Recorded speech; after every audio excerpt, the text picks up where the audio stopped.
Assalamu alaikum wa rahmatullahi wa barakatuh. Inshallah, we'll get started in just a couple of minutes as soon as I can get myself on the YouTube channel for IACC.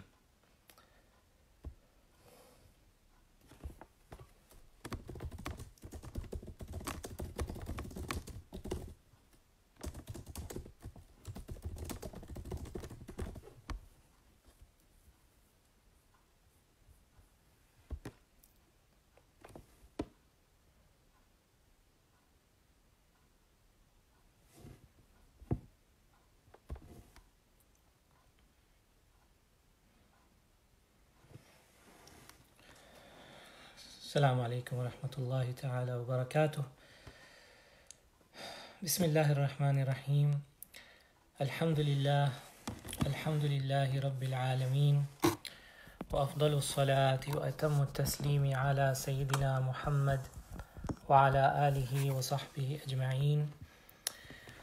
Allahumma akhrijna min dhulumatil wahm wa akrimna bi nuril fahm wa aftah alayna bi ma'rifatil ilm وحسن أخلاقنا بالحلم وجعلنا ممن يستمعون القول فيتبعون أحسنه ولا حول ولا قوة إلا بالله العلي العظيم ولا حول ولا قوة إلا بالله العلي العظيم ولا حول ولا قوة إلا بالله العلي العظيم. Dear brothers and sisters, inshallah, we're going to cover the inner and outer dimensions of fasting in this session. This session is one of a 4-part series that we are doing here at IACC that is called Ramadan in Our Caves. And the reason why we're calling it this is because, subhanAllah, Allah subhanahu wa ta'ala has decreed that this year will be a very unique Ramadan. That for the first time in all of our lifetimes, we are in a situation where the masajid are closed and we are not able to go to the masjid to celebrate the month of Ramadan. And therefore, we will be in our homes worshipping Allah subhanahu wa ta'ala to the best of our ability in our homes. So in that spirit, we're calling it Ramadan in Our Caves. And Imam Azhar did a session earlier today. I will be talking about the inner and outer dimensions of fasting with you in the next hour. And tomorrow, inshallah, we'll have part 3 and part 4 of this series, inshallah ta'ala. So what I'm going to do, inshallah, is the first half of today's talk will be about the outer dimensions of fasting. And for those of you who are watching on Facebook Live or on the IACC YouTube channel, I encourage you to send any questions that you might have about the fiqh of fasting during this first hour or so. Because after that time, then I'll be spending some time talking about the inner dimensions of fasting, inshallah ta'ala. So if you want, you can send your questions. I am reading your questions on Facebook Live as well as on the YouTube channel. May Allah subhanahu wa ta'ala teach us that which is beneficial and help us benefit from what He teaches us.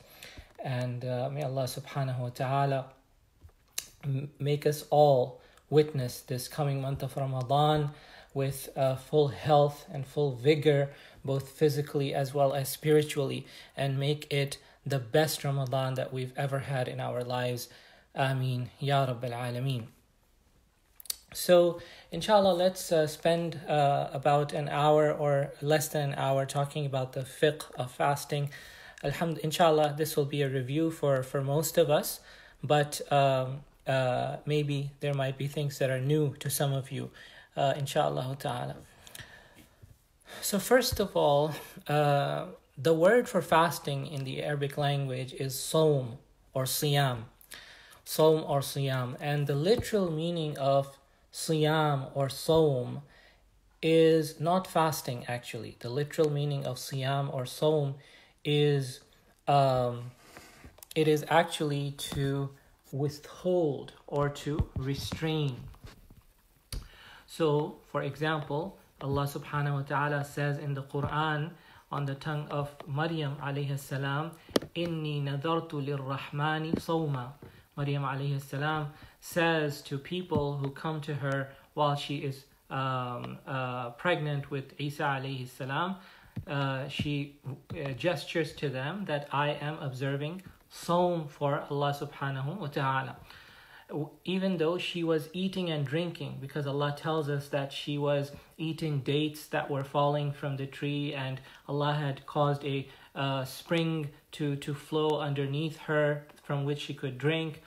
So, but she said, I'm observing Sawm for Allah subhanahu wa ta'ala. What she meant by that is I am withholding myself and refraining myself from speaking.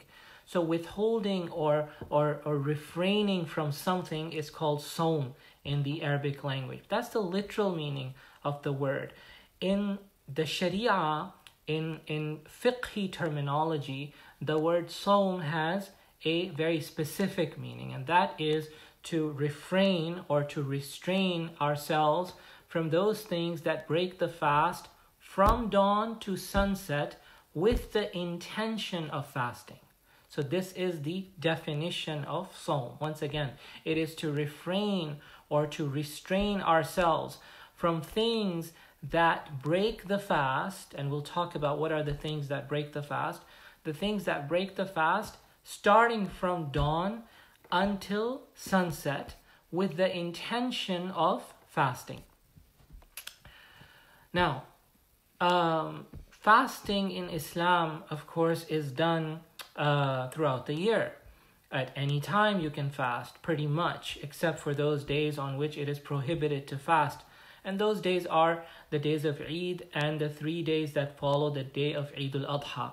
So the day of Eid al-Fitr, the day of Eid al-Adha, the 3 days after Eid al-Adha, those are prohibited to fast. And there are some other days also that are prohibited to fast according to the different fuqaha. But there is 1 month of the year on which it is obligatory on all of us who are qualified to fast. It's an obligation on us to fast. And we'll talk about who is qualified to fast, who is required to fast, and who is not required to fast. And that month is the month of Ramadan. Ramadan, which is the 9th month of the lunar calendar, which is the upcoming month, inshaAllah ta'ala. It is obligatory, fard, for us to fast this month. It's not something that's just recommended. It's not something good to do. Not just something good to do. It is an obligation, fard, in Islam. And it is a pillar of our faith. And to the extent that anybody who denies the obligation of fasting the month of Ramadan has committed kufr wal-iyadhu billah.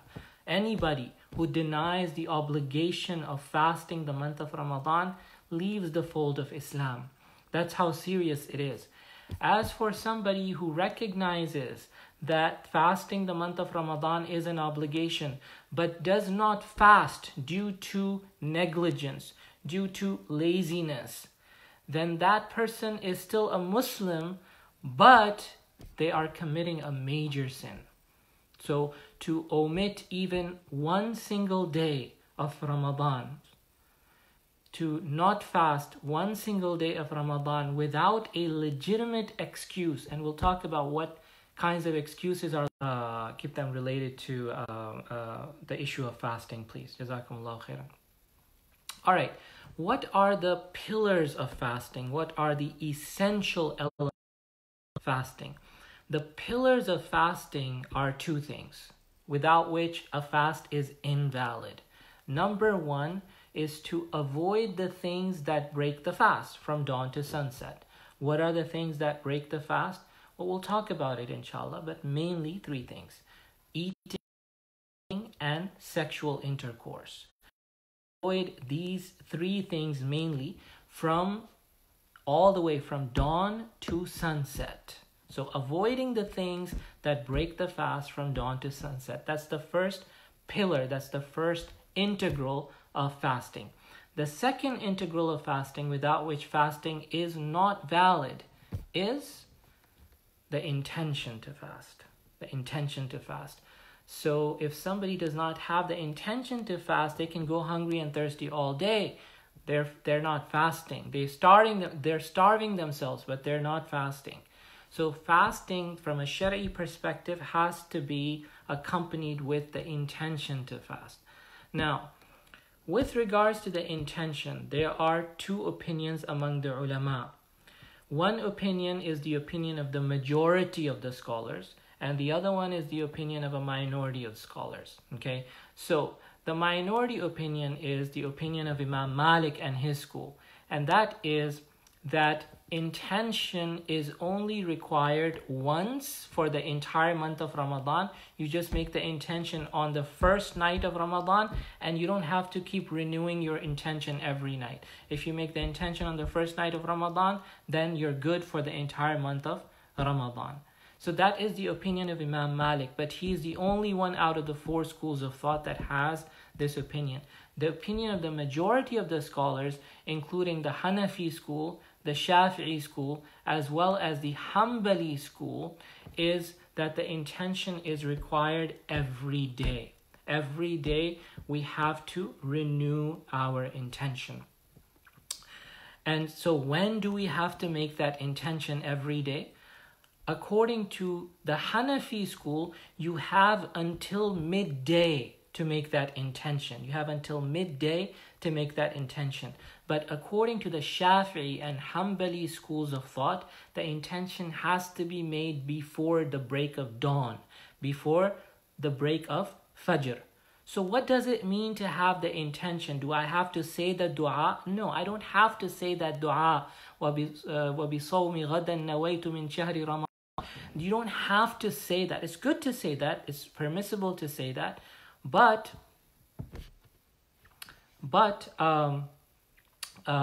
it is not required to say that dua. Intention is something that is in the heart. It is something that is in the qalb. Okay? Alright, so somebody is saying that the connection is unstable.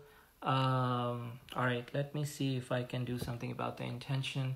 About the connection. Give me 1 second. Let me see if I can do something about this.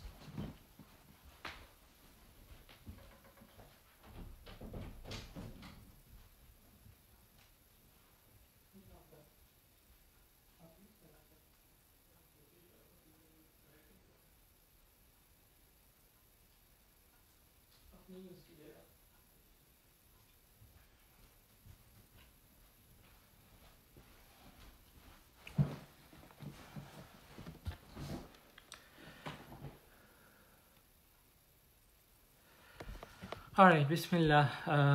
Unfortunately, there's nothing I can do about the connection, so we'll just have to keep going and hope that the connection comes back on YouTube. I think it is coming from the ISP. I don't think it is from me. Allahu Ta'ala alam. But at least Facebook Live seems to be working. Alright, so we were talking about the intention. So according to so what we were saying, what is intention? Intention is in my heart. When in my heart I have the intention to fast the next day, that's the intention. So for example, let's say that I after Maghrib sometime I set my alarm and I go to sleep, and the alarm that I've set is for suhoor. That means that I have the intention to wake up for suhoor. For what? For fasting. So obviously I have the intention to fast. Now if I sleep through the alarm and wake up after Fajr, have I missed the deadline for intention according to the Shafi'i and the Hanbali school? No, because I had the intention before I even went to sleep. As long as I had the intention to fast at night time, at some time at night before Fajr, I am good. And according to the Hanafi school, I have all the way until midday. And midday is basically the time when Dhuhr comes in.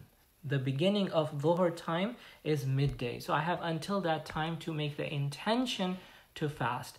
Of course, I must not have eaten or drank anything before that either. But the intention, let's say, if I knock myself out, at nighttime and I forget to intend the fast, I'm not sure whether I'm going to fast the next day or not. I go to sleep in that state of hesitation, and then I wake up, let's say at 10 o'clock in the morning.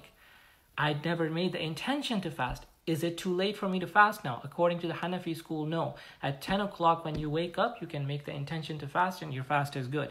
But according to the Shafi'i and the Hanbali school, since you did not have the intention before dawn, and when you went to bed, you were hesitating, your fast for that day is not going to count, okay? So the intention is important according to all the schools of thought, but they have some differences about the details regarding intention. All right, let's go on now to who is excused from fasting. Who is excused from fasting? So, people who are excused from fasting are the following. Number one, those for whom fasting is life-threatening. Those for whom fasting is life-threatening, they are excused from fasting.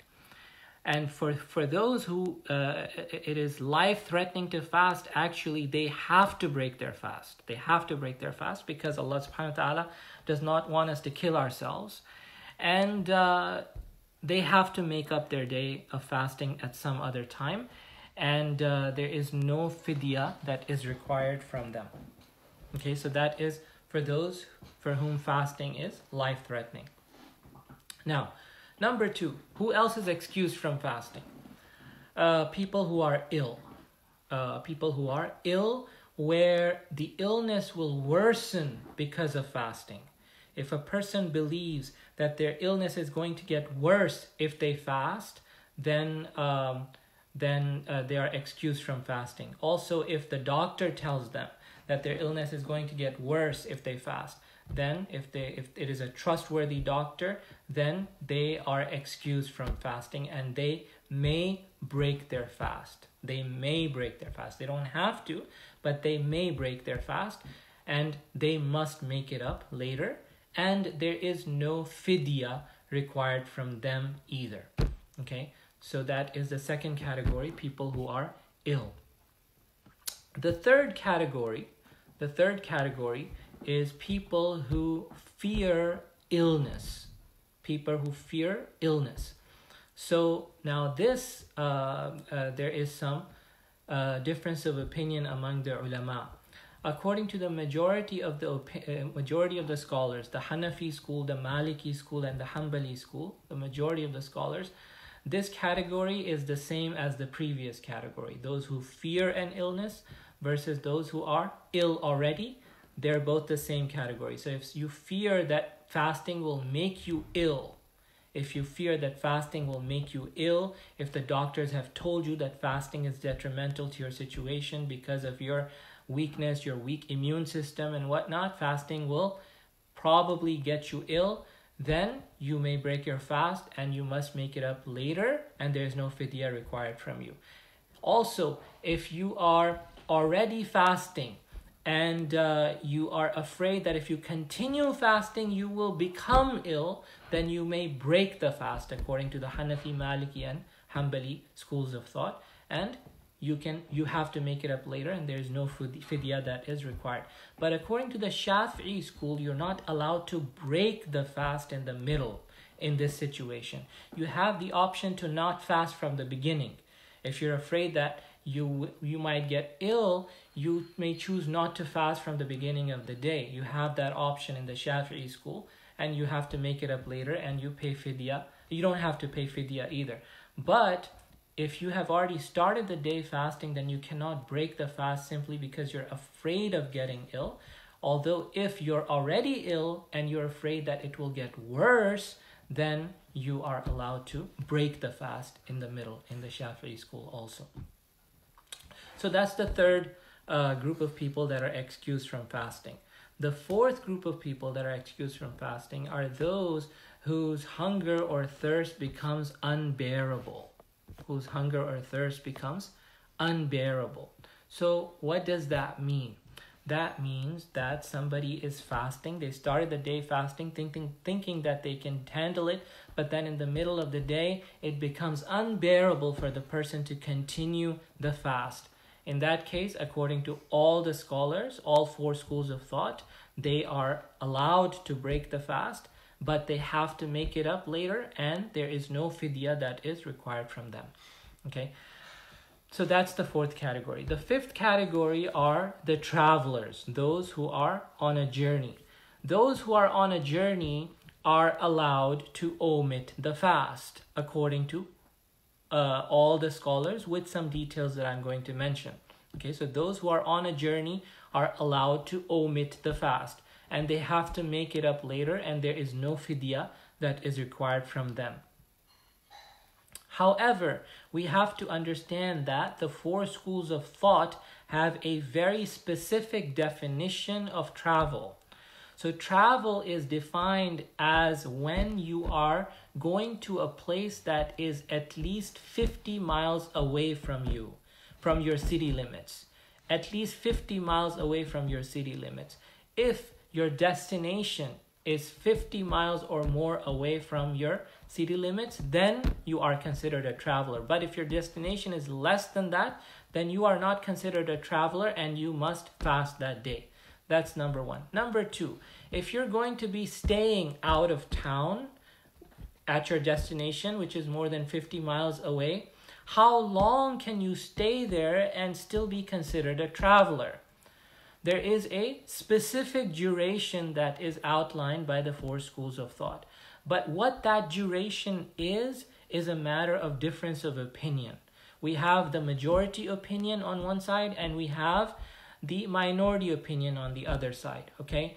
So according to the majority of the scholars, which includes the Maliki, Shafi'i, and Hanbali schools of thought, the Maliki, Shafi'i, and Hanbali schools of thought, if you are staying somewhere for less than 4 days, then you are considered a traveler. But if you are staying somewhere for more than 3 days and 3 nights, then you become a resident of that place the moment you arrive there. Okay, so that is the view of the majority of the scholars. As for the Hanafi school of thought, their opinion is if you are staying somewhere for less than 15 days, then you are considered a traveler for that whole duration. But if you are going to be staying somewhere for more than 14 days, then you become a resident the moment you arrive at that destination. Okay, so let's give an example to illustrate what we're talking about. Let's say that I travel to New York. I travel to New York with the intention to spend 7 days there. I'm going there for 1 full week. If I'm going to stay there for 1 full week, I am a traveler according to the Hanafi school of thought. I may omit my fast for those 7 days because I'm a traveler. And that destination is more than 50 miles away. But according to the majority of the scholars, the Maliki, Shafi'i, and Hanbali schools of thought, I am not a traveler because my duration of stay is more than 3 days and 3 nights. It is 7 days. Therefore, the moment I arrive in, where was it that I was going? New York, did I say? If I'm going to New York, when I arrive in the city limits of New York, I have become a resident of that place and I have to then fast from that point on. So the duration of stay matters according to the four schools of thought regarding whether you are considered a traveler or not. Additionally, the four schools of thought have a difference of opinion about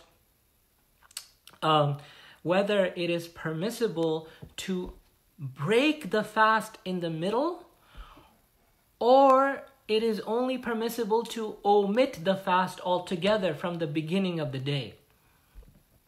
Okay, so for example, according to the Hanafi school and the Maliki school, it is not permissible to break the fast when you're on a journey. It is not permissible for you to interrupt the fast in the middle. You have the option when you're on a journey not to fast to begin with.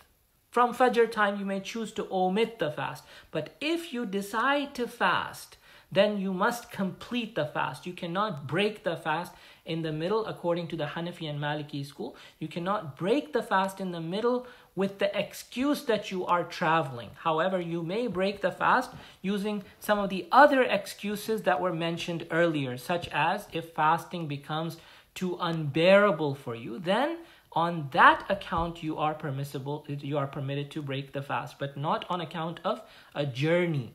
Okay, in order to break your fast due to a journey, you must start the day not fasting. But once you start the day fasting, then according to the Hanafi and Maliki schools of thought, you don't have permission to interrupt the fast and to break your fast in the middle. However, the view of the Shafi'is and the Hanbalis is a little different.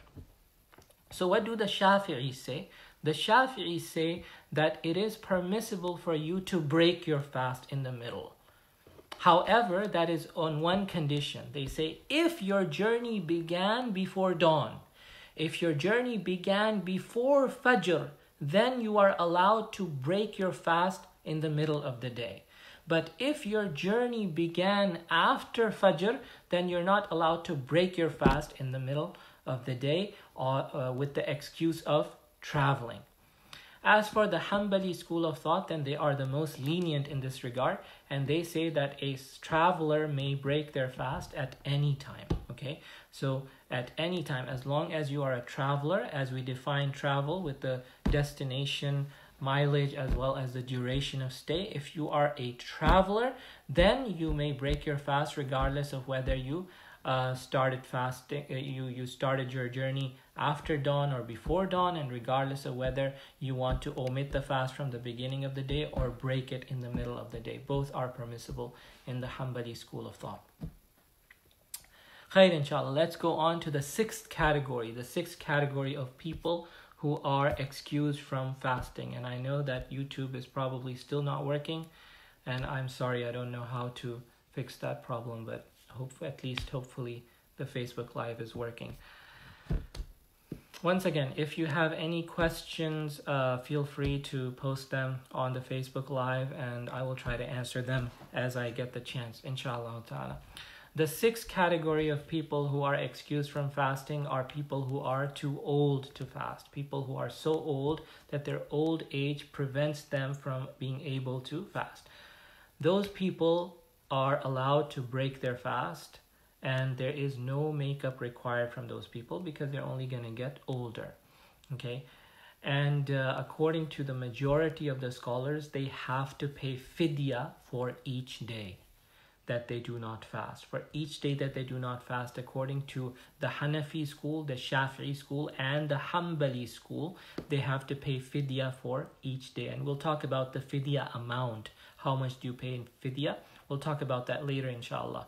But for now, let's just understand that people who are too old to fast, they have the option not to fast. They may choose not to fast. They don't have to make up those days, but they do have to pay fidya for each day according to 3 out of the 4 schools of thought. However, that fourth school, which is the school of Imam Malik rahimahullah ta'ala, according to that school, no fidya is required from these people. So people who are too old to fast, they don't have to fast according to the Maliki school. They don't have to make up their fast, and they don't even have to pay fidya. So this is a very, alhamdulillah, helpful ruling for people who are financially struggling and for whom it is difficult to pay fidya for every day. They can take the Maliki view and they do not have to pay fidya, and Allah subhanahu wa ta'ala knows best. The seventh category of people and there are 10 total, by the way, so we're going down the list. The seventh category of people who do not have to fast are people who are chronically ill. Chronically ill. What is a chronic illness? A chronic illness is an illness from which you don't expect to recover. May Allah subhanahu wa ta'ala keep us all healthy. So a chronic illness is an illness from which you are not expecting to recover. So in that case, a chronically ill person is treated the same way as an old person. They're treated the same way as an old person, meaning that they may break their fast. They do not have to make it up. According to 3 out of the 4 schools, they have to pay fidya. But according to the Maliki school, they do not have to pay fidya either. Okay. Sister, I'm sorry, YouTube, I know it's not working. I don't know why it's not working, and I can't do anything about it, but alhamdulillah, at least Facebook Live is working. Somebody's asking a question: is someone who has to travel 80 miles from home city to work every day considered a traveler? If somebody has to travel 80 miles from home city to work every day, are they considered a traveler? Understand first that we count from the city limits to your destination. From the city limits to your destination. So if you are traveling, if you are commuting 80 miles from your home city to your work or wherever it is, then according to the four schools of thought, you are considered a traveler. You are considered a traveler, and therefore it is permissible for you to omit the fast according to all of the four schools of thought, and according to some of them, it may even be permissible for you to break your fast. But is it better for you to fast or is it better for you to break your fast? According to the majority of the scholars, it is better for you to fast unless it is difficult for you to fast. In that case, it is better for you not to fast and make it up at a later time, and Allah subhanahu wa ta'ala knows best. Somebody is asking, I am 55, I have diabetes, high blood pressure, I use insulin every day. Do I fast? I can fast, but it makes me sick. What should I do? So we'll talk about insulin injections a little bit later, and we will see that insulin injections do not break your fast. Okay, so now let's put that to the side. The injection itself is not going to break your fast.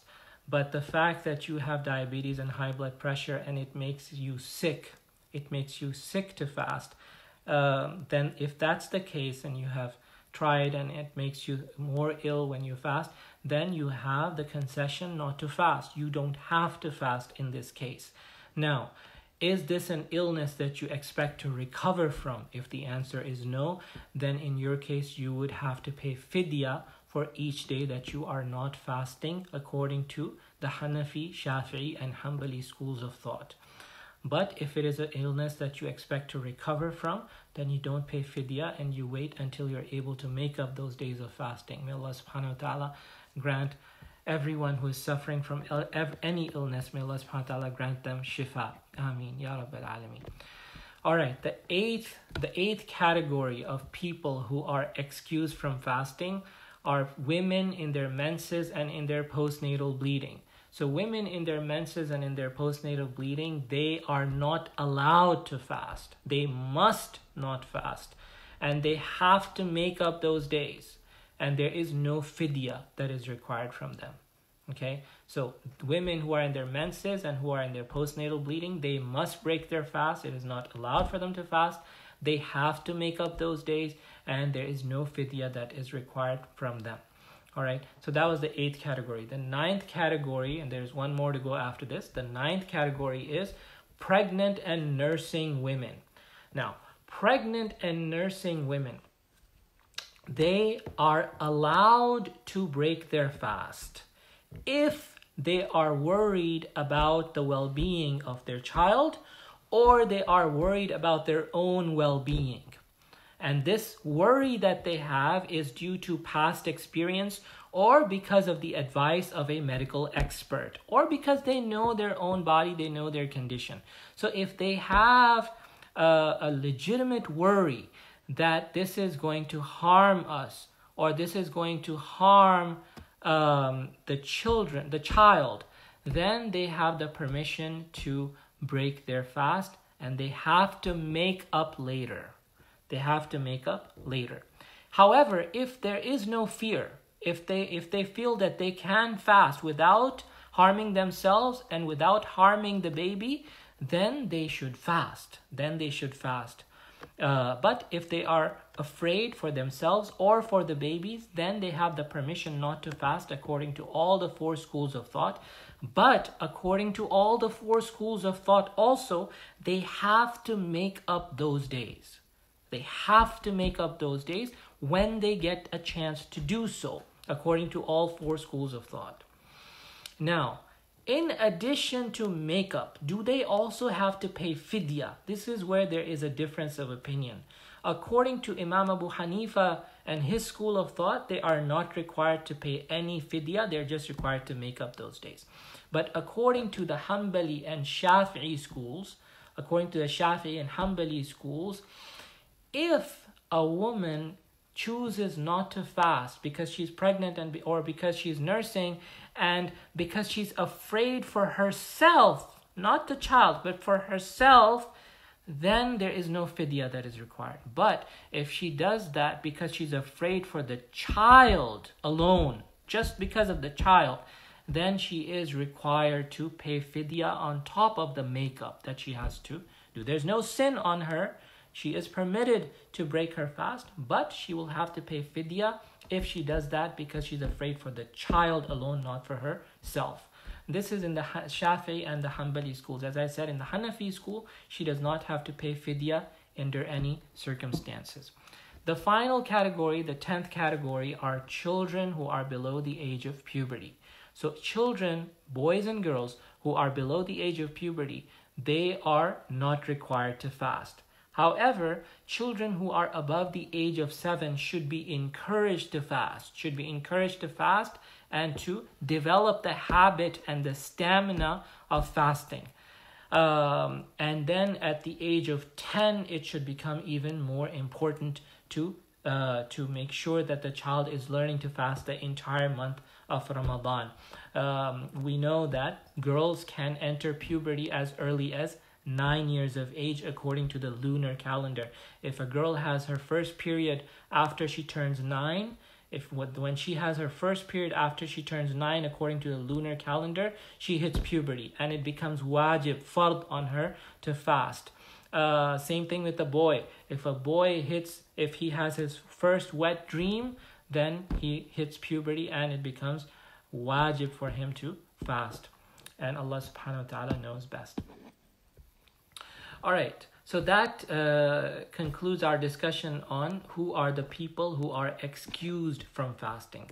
Now let's talk about making up missed fasts. How do we make up the fasts that we have missed? Somebody is asking about paying fidya. I will come to that inshallah ta'ala in a few minutes. I'll talk about fidya. Let's first talk about making up the fasts. Okay, so people who are required to make up the fasts, do they have to do that immediately? Do they have to do it consecutively? The answer is no and no. However, it is recommended to do so immediately and consecutively. Meaning that if I was staying in New York for 7 days and I skipped my fast of 7 days while I was traveling, then after Ramadan finishes, after the day of Eid, immediately, starting on the 2nd of Shawwal, it is recommended that I start making up those 7 days. So that is recommended, that is more rewardable to do that immediately and consecutively, meaning that I do those 7 days in a row without an interruption. But this is something that is recommended and rewardable, not something that is required and obligatory. So I may do it with interruptions, and I may choose to delay the makeup of the fast of Ramadan until the next month or 2 months later or 3 months later. I have until the next Ramadan. To make up these days. However, if I delay the makeups beyond the next Ramadan without an excuse, then there's a consequence. If I delay my makeup beyond the next Ramadan without any legitimate excuse, then there's a consequence. So what's an example of a legitimate excuse? A woman gets pregnant, or she is nursing throughout the year. She doesn't get the opportunity to make up her days. That is a legitimate excuse if she's worried about herself or their child. Another example of a legitimate excuse is somebody who is sick for most of the year and they don't have the opportunity to make up those days. But if somebody doesn't have any legitimate excuse and they do not make up their fast until the next Ramadan, then they should repent to Allah subhanahu wa ta'ala because they have been negligent. And according to 3 out of the 4 schools, they have to pay fidya now in addition to making up those days. Now they will have to pay fidya for each of those days that they haven't made up yet, in addition to the fact that they still have to make those up. And those three schools of thought are the Maliki school, the Shafi'i school, and the Hanbali school. But the Hanafi school is the only one out of the four schools that does not require the payment of fidya in the case of delaying the fast of Ramadan until the next Ramadan without a legitimate excuse. Okay. Now, as for married women who are trying to make up their fasts, they need to seek the permission of their husbands first. Okay, they need to seek the permission of their husbands first before they make up those days. What about somebody who passes away without making up their fasts? Somebody who passes away without making up their fasts. Well, it depends. The person who passed away without making up their fasts, was it possible for them to make up their fast before they passed away or no? In other words, did they have an opportunity to make up those fasts, or they didn't have an opportunity because they were chronically ill, or because they were continuously ill, or because they were traveling or whatever? If they didn't have an opportunity to make up those fasts, then nothing needs to be done. Nothing needs to be done. They never had the opportunity to make up those days and they passed away. So nothing needs to be done. But if somebody passed away and they had days to make up, they had time to make it up, but they delayed it, thinking that they will live for a few more months. And then they got sick and then they passed away. Now something has to be done. Now something has to be done. So what has to be done? According to the majority of the scholars, the Hanafi school, the Maliki school, and the Hanbali school, the family of the deceased has to pay fidya. They have to pay fidya. Now, that fidya, they can pay that fidya from the property of the deceased. The deceased left behind some wealth. They can take money from that wealth before it is distributed to the inheritors. They can take money from that wealth and spend it in fidya. If that is available, they have to do that. And if that is not available, or if they want, they can also spend from their own money. They can do that if they want to do that, but they don't have to do that. What they have to do is spend from the deceased's wealth if there is wealth available. Now, in the Hanafi school, they say that you only have to do this if the dying person had left a bequest, if they had made a wasiyah for their heirs or for their family members to do this on their behalf. Only then is it required for you to do that. Otherwise, it is not required for you to spend the money from their inheritance in fidya. You can just distribute the inheritance to the heirs and nothing has to be spent from their money, and no fidya has to be given then in that case. However, it is of course highly recommended for a dying person to leave that will, to leave that wasiyah for somebody to pay fidya on their behalf after they pass away. Otherwise, it will be a burden that they will carry in front of Allah subhanahu wa ta'ala. And also for family members, even if the my dying family member did not leave behind a wasiyah, I should still go ahead and pay fidya on their behalf to bring them relief on the Day of Judgment. It will be a kind act that I will do for them. Now, can I fast on behalf of the deceased? If the deceased didn't get a chance to make up their fast, instead of paying fidya, can I fast on their behalf? According to these three schools that we have been talking about, the Hanafi school, the Maliki school, and the Hanbali school, no, you cannot fast on their behalf. You can only give fidya. But according to one school, which is the Shafi'i school of thought, it is permissible for the family member to make up the fast on behalf of the deceased person. So you can go ahead and pay fidya in the Shafi'i school, and you can also go ahead and fast on behalf of the family person if you want. You have the choice to do either one. And some of the Shafi'i said that it is actually better for you to fast on their behalf rather than pay fidya. And Allah subhanahu wa ta'ala knows best. Alright, let's move on to the next topic, which is kafara for breaking the fast deliberately. Somebody who breaks their fast deliberately without a legitimate excuse, not forgetfully, deliberately, not by mistake, deliberately, and not with an excuse, without an excuse. that of course is a major sin, as we mentioned earlier.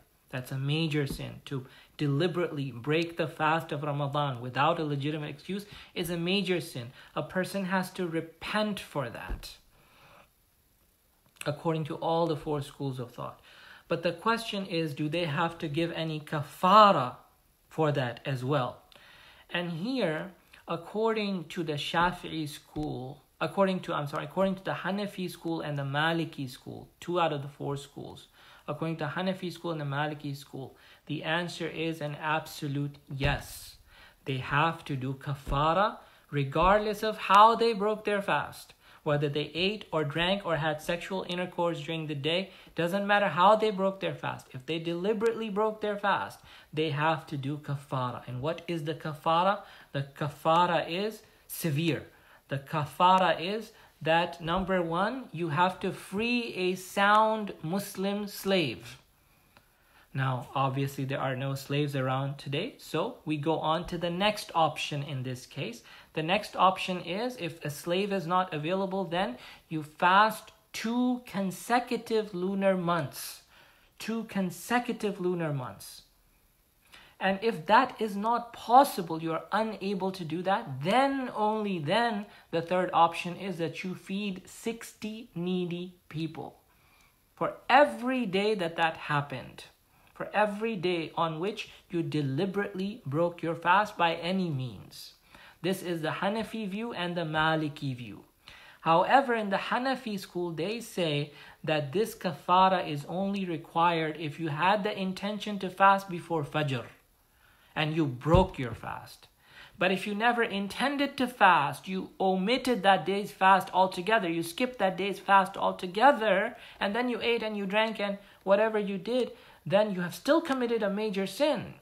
By not fasting the day of Ramadan without any excuse, you've still committed a major sin. But there's no kafara in this case, according to the Hanafi school. The kafara is only when you break the fast in the middle of the day by eating, drinking, or sexual intercourse deliberately without having a legitimate excuse. As for the Shafi'i school and the Hanbali schools, they require a kafara only when the fast is broken by sexual intercourse. As for somebody who breaks their fast by eating or drinking, no kafara is required in the Shafi'i and the Hanbali schools. All that is required is a sincere repentance to Allah subhanahu wa ta'ala. Okay, so this was about kafara for breaking the fast deliberately. Let's move on now to the fidya question. So somebody was asking about the fidya. Let's talk about fidya. So we have said a number of cases where fidya is required, like the person who's very old, according to the majority of the scholars, and so on. So what is the amount of fidya that we have to give? Here also, the ulama differed. The ulama differed about the amount of fidya. All right. The classical ulama, when they talked about the fidya amount, they specified a particular amount of grain that has to be given. And that amount, according to the majority of the scholars, was 2.65 pounds of grain. 2.65 pounds according to the Maliki, Shafi'i, and Hanbali scholars. 2.65 pounds or 1.2 kilograms of grain. What kind of grain? Like wheat or barley or rice or chickpeas or beans. Whatever is the staple food of the land where you live. You give 2.65 pounds of that for every day to the poor and the needy. But the view of the Hanafi school is a different amount. They require not 2.65 pounds, but 4.85 pounds or 2.2 kilograms, 4.85 pounds of not just any grain, but wheat, specifically wheat. Okay? Now, obviously nowadays things have changed. Most people find it difficult to give in the form of grain, and most poor people would also find it difficult to do something with that grain. So is it okay for us to give it in the form of money? The answer is, according to the Hanafi school, yes. According to the Hanafi school, yes. And Hanafi school is the only one out of the 4 schools from the classical times that gave this permission to give fidya in the form of money. The other 3 schools did not.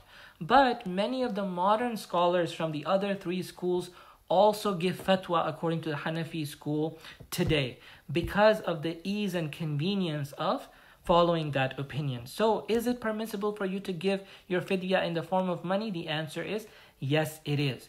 So you need to give for every day the monetary equivalent of 4.85 pounds of wheat. Now, what is that amount in dollars? You can do that yourself. You can go to the grocery store, figure out what is the going rate, what is the market value of wheat nowadays, calculate the price, and you can do that yourself. The amount in dollar value that is recommended by the scholars of North America, the majority of the scholars in North America recommend $10 a day. $10 a day for fidya. So, to be honest with you, the obligation is actually less than $10. If you do the actual calculation, you'll see that 4.85 pounds of wheat costs less than $10. But it is a good round number figure that makes sure that you're not paying too less, even though you're paying a little more than you're required to. But it's something good for the poor. And so $10 a day is the recommended value according to the ulama of the United States of America, and also most of the imams and scholars in the Dallas-Fort Worth area. And that is what we tell our congregation in Plano Masjid as well. $10 a day. Now, another question about fidya is, can its payment be delayed? Or does it have to be paid on the day itself? And the answer is, according to the Hanafi school and the Shafi'i school, the payment may be delayed until the end of the month or even after that time, inshaAllah ta'ala. Now, the other question about fidya is, can we pay fidya early? Can we pay fidya in advance? And the answer is, according to the Hanafi school, you may make the payment in advance, but the earliest you can pay is on the first day of Ramadan. So on the first day of Ramadan, and remember the day enters after Fajr time. After Fajr time is when fasting becomes obligatory. So after the Fajr of the first day of Ramadan, you may go ahead and pay the fidya for the entire month. $300 for the entire month. You can do that in advance for the entire month according to the Hanafi school of thought. And Allah subhanahu wa ta'ala knows best. Now let's go on to the next topic, which is the topic of what are the things that invalidate our fast. What are the things that invalidate our fast? And then after that, we'll talk about what are the things that do not invalidate our fast. Okay, once again, if anybody has any questions, they are welcome to post their questions on the Facebook Live, and I will try to get to them as I get the chance, inshallah ta'ala. All right, so some things that would break or invalidate our fast. Number one is the absence of intention. The absence of intention. If I don't have the intention to fast, then I am not fasting. My fast is broken. Or if in the middle of the fast, I intend to break my fast, right? I intend to break my fast, and I go and I try to drink out of a water fountain, but no water comes out. My fast is already broken because I had the full resolve to break my fast. Although this is a matter on which the scholars differ. According to some of the ulama, unless you actually drink something, your fast would not be broken. But according to many of the scholars, the fact that you intended, you had the full resolve, not your thinking about it. No, not your thinking about it, you don't have the intention to break the fast. Once you make the firm resolve to break your fast, then your fast is broken, even if you don't actually take the drink and take the food in. Okay. Somebody's asking the question, does one need to inform the recipient, or is just the intentions? When you're giving fidya, you don't have to inform the recipient that this is fidya. You can just give without informing them. All right, what are the other things that invalidate your fast? Anything that enters into the body, any substance that enters into the body through one of its openings between dawn and sunset would break the fast. Okay, so for example, eating and drinking, while the adhan of Fajr is going on. Eating and drinking while the adhan of Fajr is going on would break the fast. Because if the adhan of Fajr starts after the break of dawn, then while the adhan is going on, dawn has already broken. The day has already begun. And for me to eat and drink while the adhan of Fajr is going on would break my fast. Okay. As for the hadith of the Prophet ﷺ that is often cited and misunderstood, where the Prophet ﷺ said, when you hear the adhan of Bilal, he said, what did he say? He said, ﷺ, that if one of you is about to put a morsel of food in your mouth and you hear the adhan, go ahead and finish your plate. Go ahead and finish your plate. This hadith has been misunderstood by many people. The Prophet ﷺ at his time had two adhans for Fajr. One was called by Bilal and the other one was called by Abdullah bin Maktoum. One of them would call the adhan before the time to just announce to the people that hurry up and finish because dawn is approaching.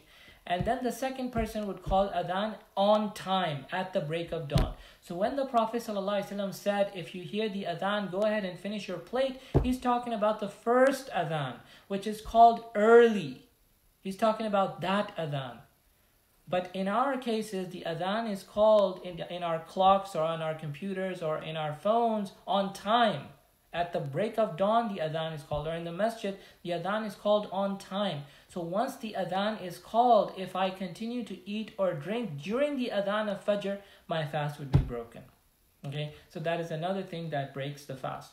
Another thing that breaks the fast is when somebody breaks their fast too early, even if it happens by mistake. When somebody breaks their fast too early by mistake, I look at the calendar and I accidentally look at the wrong date. So Maghrib is supposed to come in at 8:03 p.m. today, but I look at the wrong date and it says that Maghrib is supposed to come in at 7:59 p.m. So I end up breaking my fast at 8 o'clock. Well, I ate too early. I did it by mistake, which means there's no sin on me and there's no fidya required from me, but that has broken my fast and I would have to repeat that day's fast. Okay. Other things that break the fast include smoking. So smoking cigarettes would break a person's fast. Vaping would break a person's fast. E-cigarettes would break a person's fast. Taking snuff would break a person's fast. Also, suppositories, regardless of whether they are anal or vaginal suppositories, they would break a person's fast. When we pour something into the ears until it reaches the eardrums, according to some of the ulama, that would break the fast. According to other ulama, that does not break the fast. So there's a difference of opinion about something reaching the eardrums. Okay. Also, when I am performing wudu, if I am being excessive using the water when I'm washing my mouth and washing my nose, such that the water enters the body cavity, then that would also break my fast. Even though I didn't do it deliberately, it happened accidentally. I am not sinful, inshallah, but the fast is broken. I would have to repeat that day's fast. So therefore, we should be gentle when we are rinsing our mouth and rinsing our nose during a fast. What else would break the fast? Vomiting deliberately. Inducing the vomit and then throwing up would break the fast, regardless of how much vomit comes out. Small amount or a large amount. Also, menstruation breaks the fast. When a lady goes into her menses, even if she's fasted for most of the day, if she goes into her menses, that day's fast is invalidated and she would have to repeat that day's fast. Inshallah, she'll be rewarded for the amount of time she spent fasting, but that day's fast still does not count. It is incomplete, so it would have to be repeated at a later time. Same thing with postnatal bleeding and childbirth. They would also break a woman's fast if she's fasting and she gives birth to a child or goes into postnatal bleeding. That would also break her fast. Injections. According to many of the ulama, nutritious injections would break your fast. Nutritious injections would break your fast regardless of whether they're intramuscular or intravenous. If they're nutritious injections, they would break your fast. Also, but according to other ulama, injections do not break a fast, regardless of whether they are nutritious or not. So this is a debatable issue. Ejaculation, when somebody ejaculates due to a deliberate act, due to something deliberate that they do. Somebody is looking at something deliberately and they ejaculate as a result of that. Somebody is, doing something that causes them to be aroused. They're doing it deliberately and that causes them to ejaculate. That person's fast is going to be broken as a result. And they would have to repeat that day's fast. Sexual intercourse, as we said earlier, would break the fast, and that requires making up as well as expiation, as we mentioned earlier, kafara. Apostasy, may Allah protect us all. Somebody leaves Islam in the middle of the day of Ramadan. If they revert, inshallah, then they would have to repeat that day's fasting and make up for the days during which they were an apostate. According to the Shafi'i and Hanbali school of thought, they have to make up the days that they missed while they were an apostate.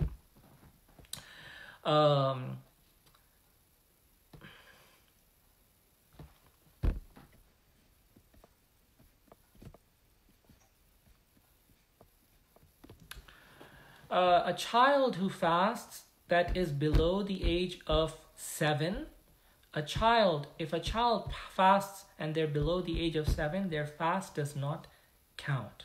Their fast does not count. It is an invalid fast. If somebody wants to do that, and the child feels that they want to do that, and the parents allow the child to do that just to for whatever reason, they may do that, but I personally don't advise it because the child doesn't get any reward from it, you don't get any reward from it, and it doesn't count.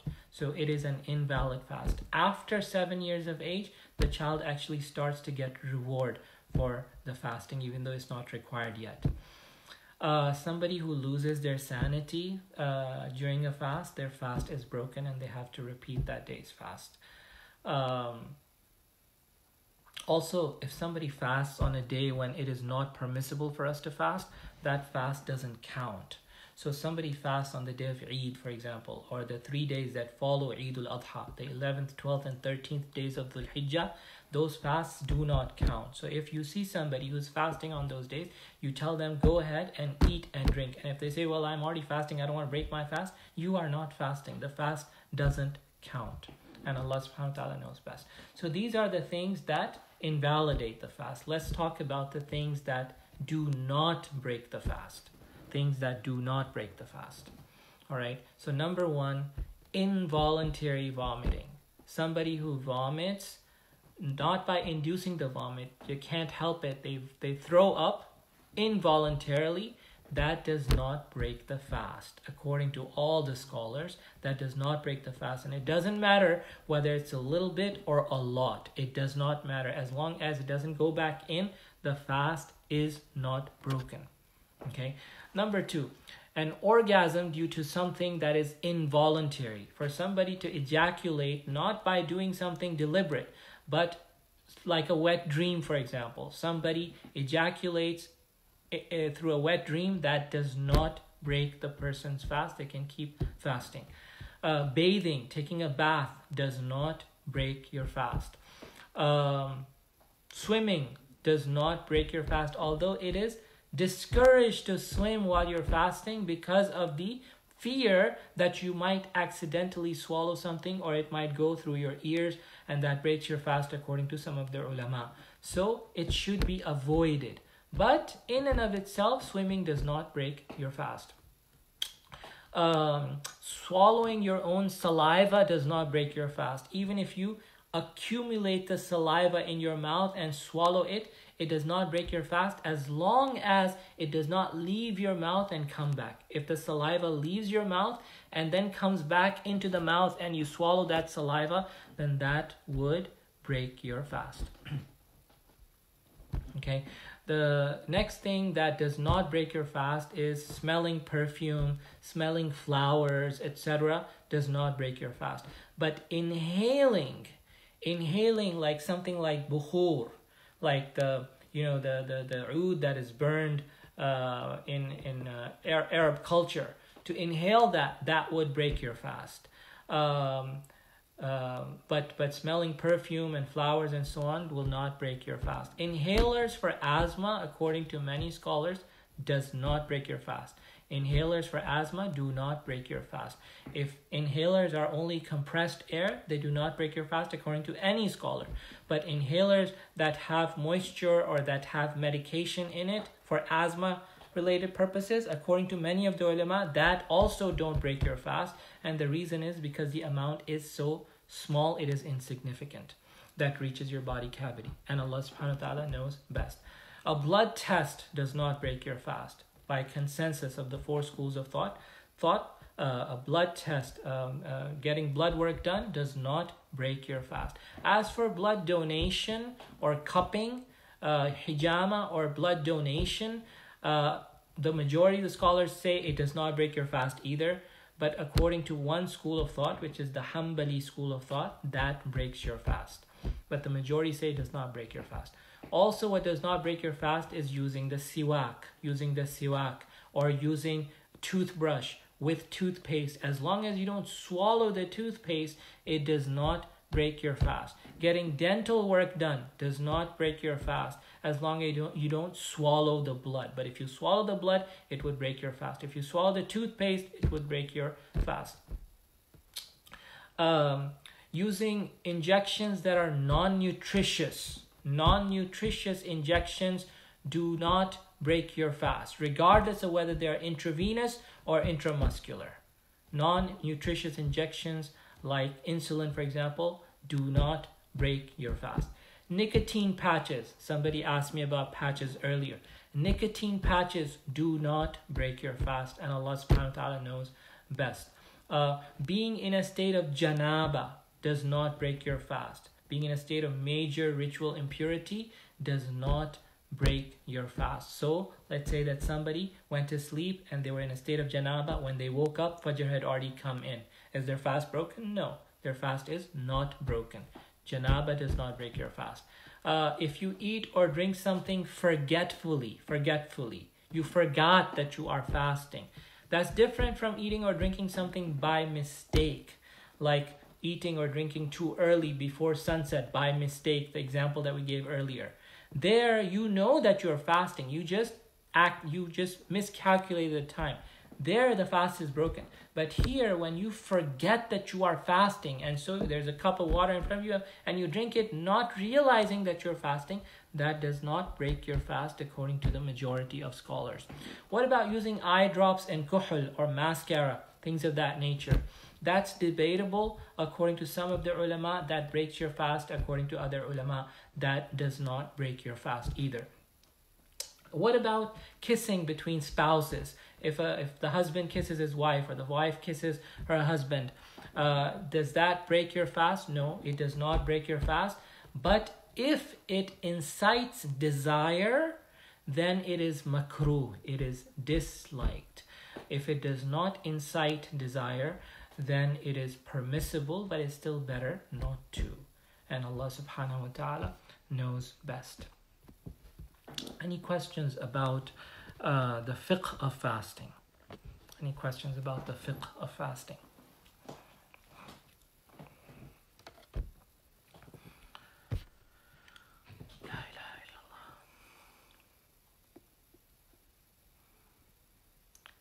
What about someone who is not sane or disabled mentally? If they are able to fast, can they?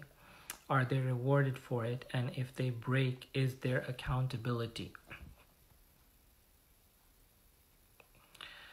Somebody who is not sane is not required to fast, and they will not receive any reward for fasting. So they should not fast. But if they're insisting on fasting, then as long as it doesn't harm them, you can let them fast. But they are not going to be rewarded for fasting. They are not mukallaf. They are not legally responsible, and so there is no reward nor is there punishment for such people.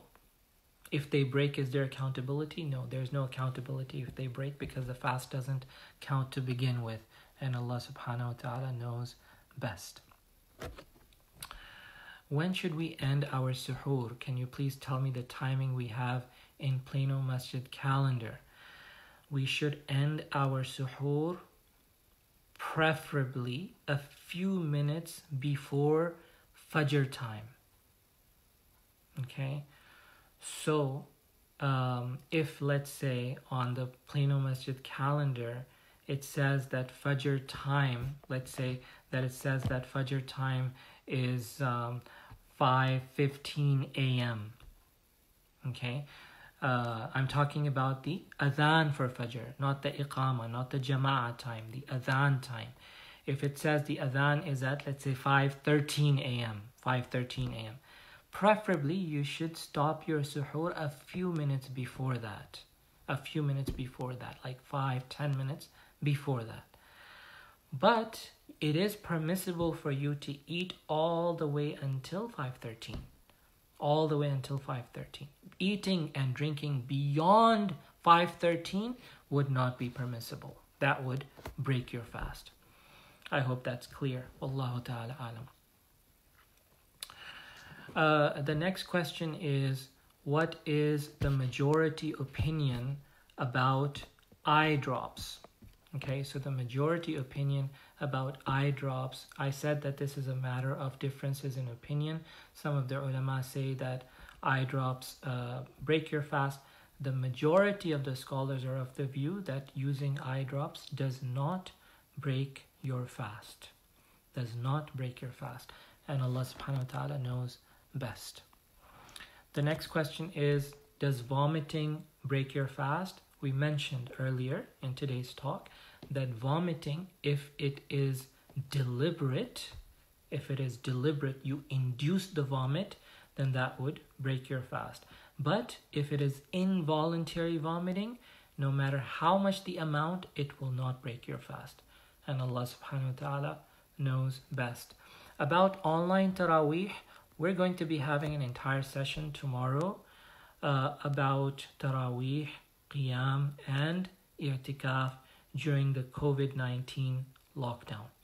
Okay, so look for that tomorrow afternoon, inshallah ta'ala. Can we have a combined intention for a voluntary fast and a makeup fast?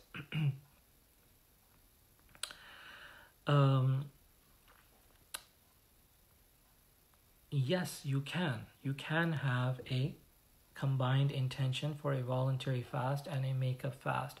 So for example, let's say that I want to fast on a Monday.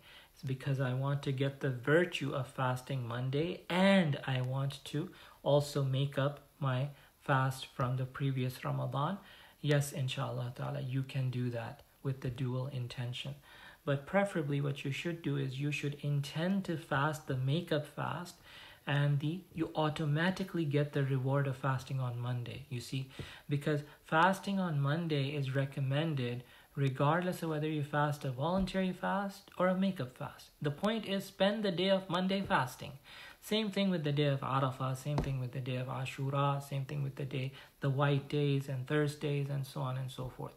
So make the intention of making up the fast, and you get the reward of the voluntary fast automatically by default.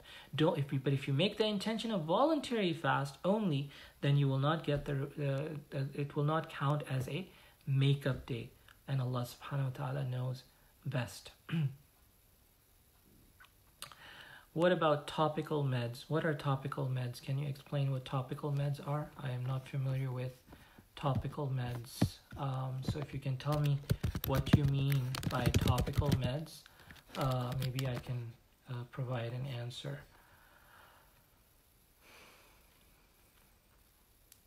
Oh, I see. Okay, I'm looking online and it's saying that topical medication is a medication that's applied to a particular place on or in the body. Most often, topical administration means application to body surfaces such as the skin or mucous membranes to treat ailments via a large range of classes, including creams, foams, gels, lotions, and ointments. Right, I see. So topical meds, if they are applied on the skin, it would not break the fast. But if it is applied inside the nose, inside the throat, inside the vagina, inside the anus, then that would break the fast, because anything that is goes inside the body cavity from one of its openings would break the fast. But applying topical medications to skin, to the face, to the arms, and to the neck or to the chest or something like that, that does not break the fast, and Allah subhanahu wa ta'ala knows best.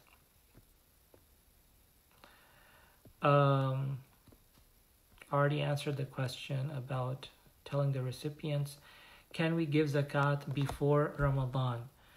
If you're asking about zakatul fitr, the answer is no. You cannot give zakatul fitr before Ramadan. But if you're asking about zakatul mal, yes, of course you can give zakatul mal before Ramadan. Zakat can be given anytime. In fact, zakat should be given when it becomes due. And you can also give zakat early, in advance, up to 1 year in advance. But there's nothing that says that you have to give zakat in the month of Ramadan. And Allah subhanahu wa ta'ala knows best. The next question is it mandatory for a deceased person to let the family members know his or her number of fasts not made up in life? Should it be included in the will? I answered that question earlier, and I said yes. A deceased person, before somebody passes away, they should tell their family members how many days of fasting need to be made up, and it should be in the will. And they should ask their family members, they should request from them to pay fidya on their behalf, to make up for those days. As I said earlier, the majority of the scholars require that you pay fidya, and you cannot fast on behalf of the deceased. However, the Shafi'i school gives you the option to fast on behalf of the deceased or pay fidya on their behalf, as I discussed earlier. So I talked about this earlier. Allah subhanahu wa ta'ala knows best. Can we do that with Shawwal fasting, make intentions both ways? Yes, you can. You can make the intention of fasting Shawwal as well as making up your fast from Ramadan. However, according to the correct opinion, inshallah, you will not get the reward of fasting the entire year unless you first make up your Ramadan fast and then fast 6 days of Shawwal. And Allah subhanahu wa ta'ala knows best. I already answered the question about nicotine patches. I said they do not break your fast. Meds you apply to skin for pain, okay? Steaming with Vicks drops or peppermint, does it break your fast? Or smelling the scent of herbal peppermint oil? Yes, steaming would break your fast. Steaming would break your fast. Smelling the scent of herbal peppermint oil, inhaling anything that has a substance to it would break the fast. I'm not familiar with the scent of herbal peppermint oil, but if it's something like smelling flowers or just smelling somebody who has good perfume on, then that does not break your fast. But if it's inhaling some, steam or some smoke or some substance, like the example I gave of burning incense, burning oud, to inhale that breaks the fast. So you know better about herbal peppermint oil. I'm not familiar with that. Wallahu alam. The brother is asking, what if you don't keep track of how many days of fasting you missed in your life? What options do we have to make them up? Right, so somebody who has who did not used to fast in the past, and now they repented to Allah subhanahu wa ta'ala and they want to make up those days, they should make an estimate using the best guess and err on the side of caution. So if you think that there might be 100 days or 150 days, go with 150 days. In other words, err on the side of caution, use your best judgment, make a best estimate possible, and go with that, inshallah ta'ala. The next question is, what is defined as old age? A chronological number or based on functional status? It is not a specific age. Old age is any age at which it becomes difficult or unbearable to fast. And the reason is because of old age, because a person has become physically so weak because of old age that they can no longer bear to fast. And that's not a specific number, that varies from people to people. Some people can be, mashallah, very strong and healthy at the age of 70 and 80, and other people can be very weak. So it depends on the person, and Allah subhanahu wa ta'ala knows best. And looks like that brings us to the end of the questions. I'll give you one last chance to see if you have any questions you can ask about the fiqh of fasting. So it looks like we're not going to have time to talk about the inner dimensions of fasting. I would have loved to talk about that, but we only have about 8 minutes left, or 7 minutes left until 8 o'clock, and we are scheduled to end at 8 o'clock. So let's see if you have any other questions about the fiqh of fasting. If not, then I'll just mention a couple of etiquette of fasting in Ramadan, and we will call it a day, inshallah ta'ala. So just some etiquette of fasting and Ramadan. And once again, tomorrow I'll do a session tomorrow, inshallah, after Salatul Dhuhr, on the topic of Taraweeh, Qiyamul Layl, and I'tikaf during the COVID-19 lockdown. So that'll be tomorrow, inshallah, after Salatul Dhuhr. But let's talk about some of the etiquette, some of the adab of fasting and Ramadan. It is highly recommended to eat suhoor.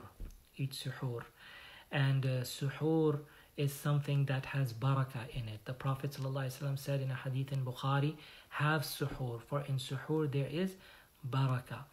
Suhoor, he said ﷺ in another hadith, suhoor is blessed food, and it involves being different from people of the book. What a good suhoor for the believers is dates, he said in a hadith in Abu Dawood. So it is recommended to have suhoor, and suhoor should be delayed. In other words, don't have your suhoor at midnight, at 12 o'clock, 1 o'clock. No, wait until close to Fajr time, and at that point have your suhoor. You don't have to have it exactly at the minute of Fajr. No, that's not the meaning of delaying your suhoor. So if Fajr comes in at 5:23 a.m., don't have your suhoor at 5:22 a.m. No, have your suhoor at 5 o'clock, for example. Okay, have your suhoor at 5 o'clock. That's sahar time. That is the time for suhoor.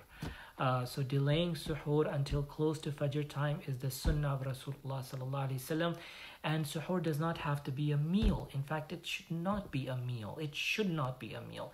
It should be something light, enough to, alhamdulillah, fulfill the sunnah. As the Prophet ﷺ said, what a good suhoor for the believer is dates. So you can have some dates, a few dates, like 3 ajwa dates, for example, and some sips of water, and that is, alhamdulillah, a lot of barakah from Allah subhanahu wa ta'ala.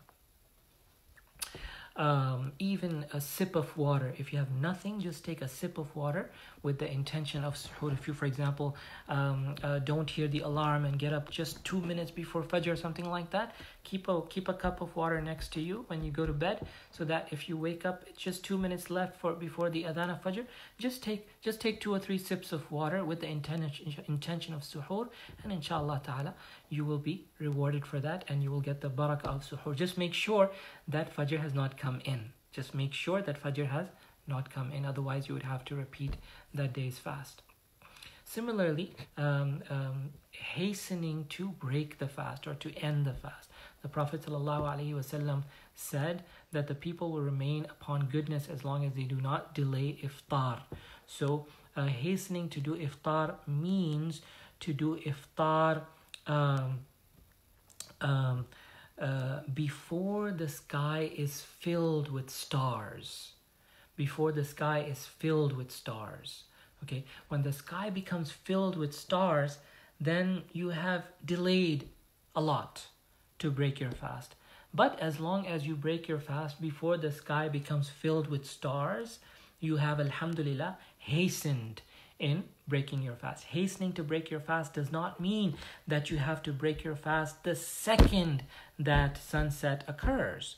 If sun sets at 8:03 p.m., I don't have to break my fast at 8:03 p.m. No.